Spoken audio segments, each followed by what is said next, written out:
টবে যে এত সহজে আনারস হয় এটা আমার ধারণাই ছিল না।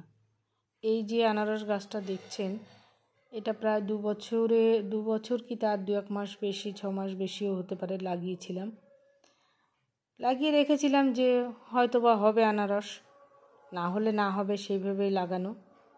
তো গাছটা তেমনভাবে যত্নও করিনি, লাগিয়েই রেখেছিলাম গোবর সার আর মাটি দিয়ে, আর জল একটু কম দিতাম।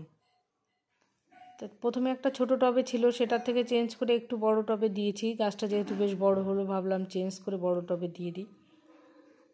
তারপরে এখন 2 বছর বাদে এখন লক্ষ্য করছি, দেখি ভেতরে একটু লাল দেখা যাচ্ছে।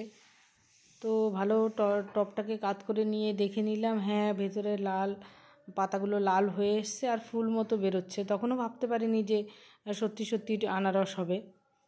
তাই যে দেখুন এখন সবে ভেতর থেকে অল্প ফুলটা বেরোচ্ছে সবে। তা যাই হোক, এখন জল একটু দিচ্ছি। আগে যেমন জল একদম কম দিতাম, এখন জল দিচ্ছি মাঝে মাঝে, 2-3 দিন বাদে বাদে হালকা করে জল দিচ্ছি। এ গাছে যত্ন একদমই লাগে না বললে চলে। আর যে কটা গাছ লাগানো হবে সে কটাই আনারস হবে, তবে লাগালে হবে, সময় লাগলেও হয়। আর রোদে রাখতে হবে এই গাছকে, রোদে না রাখলে হবে না। যেখানে পর্যাপ্ত পরিমাণে রোদ আলো পড়ে সেখানেই গাছ রাখতে হবে। আর লাগিয়ে রেখে দিন, এইভাবে দেখতে দেখতে ঠিক একদিন হয়েই যাবে আনারস। আর সবচেয়ে বড় কথা সেটা হচ্ছে টবে হলে দেখতে এত সুন্দর লাগে, খাওয়ার চেয়ে দেখার আনন্দটাই বেশি। তো এখন ওই যে ডাঁটটা বেরিয়ে অনেকটাই বেরিয়েছে, এখনও বড় হবে।